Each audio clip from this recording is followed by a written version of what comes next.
Joining me now is Missouri Congressman Mark Alford, a member of the House Armed Services, Small Business and Agriculture Committees. Congressman, thanks very much for being here this morning.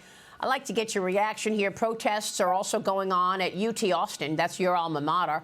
All charges have been dropped against the 57 students who were arrested last week by Texas state troopers. You attended UT Austin. Your reaction?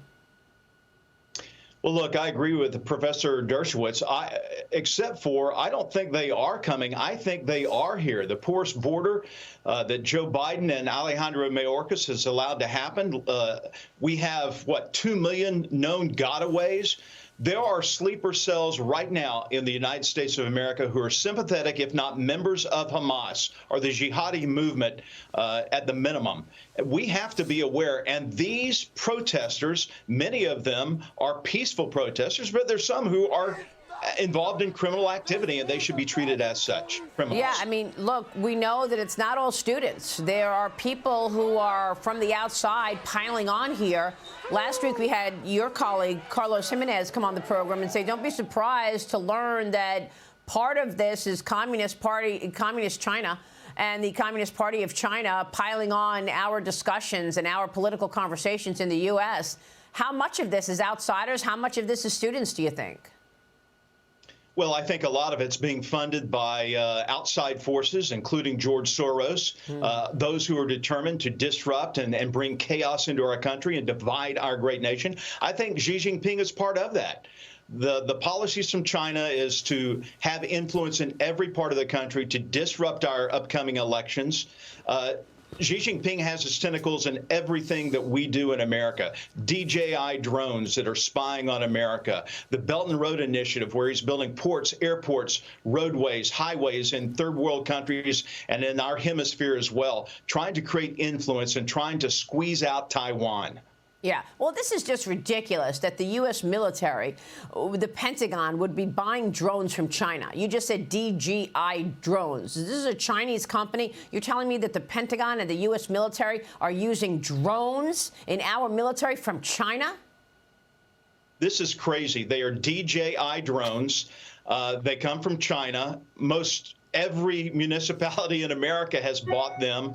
They are mapping out our country and sending back this information to China, unbeknownst to them in many cases. The problem is the Federal Aviation Administration made it so difficult for American companies to build drones that we're buying them from China. We need to create companies, and Taiwan wants to do this, set up their own drone manufacturing. The USA be a part of that, and let's get American-friendly drones in America that are not spying on us. Well, this makes absolutely no sense. I mean, we've got a great American company, Anduril Industries. I've interviewed Palmer Luckey, the CEO. He's the drone maker. We've got other American companies that we can be using rather than buying drones from China, which is spying on us. I know you were just in Taiwan. You were there for a week as part of a congressional delegation, meeting with the vice president-elect to discuss U.S. and China relations and China's continued aggression in the Indo-Pacific. Following Secretary of State Antony Blinken's trip to Beijing, Taiwan reported more Chinese military aircraft near its coast. This morning,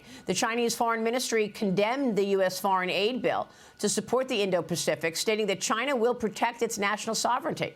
Tell us more about your trip and the discussions that you had. And I'd like to know why it is that every day we talk about more bad behavior from China. You just reported that we're buying DJI drones from China, and our government is actually using these drones and they're spying on us. And yet these discussions never come up when we send umpteen number of people to Beijing. Last week, Antony Blinken was in Beijing. He met with Xi Jinping. Did they discuss this? Well, certainly not. And I think it was a great contrast to have Antony Blinken, Secretary Blinken there, cozying up once again to Xi Jinping, this attitude of appeasement towards this communist dictator. And we had a bipartisan delegation, including Lisa McClain, the secretary of our conference. We went to meet the President Tsai, she's outgoing, and the incoming president, Vice President Lai. And we assured them that we are going to live up to the tenets of the 45th anniversary of the TRA, the Taiwan Relations Act, in which we are helping them maintain their self-defense. That includes armaments that we are selling them, 64 F-16s, Harpoon missiles. We are maintaining our capacity to help in their self-defense. And when you have a bully like Xi Jinping who is intent on coercing both socially and economically Taiwan and isolating them on the world stage, our task is at hand and we must meet the challenge. Yeah, I'd like to know what went on with Blinken's conversation with Xi Jinping. If you know, I mean, fentanyl flow continues to come into America, surveillance balloons, police stations in America, COVID, a COVID cover-up, on and on and on. The drones, and we don't know. We never get the specifics of what came out of these conversations, and it's unlikely that he held Xi Jinping's feet to the fire on any of this. It's unlikely. It's very unlikely. This is the history of this administration. They are not tough with the bullies of the world. They were not tough with Putin, and Putin invaded Ukraine. They are not tough with Xi Jinping, and he is threatening by 2027 to invade Taiwan. We have to be ready. We have to be tougher. That's why we need Donald Trump back in the White House. Congressman, thank you. We'll be watching all of that. We appreciate your time this morning. Mark Alford joining us this morning. Thank you, sir.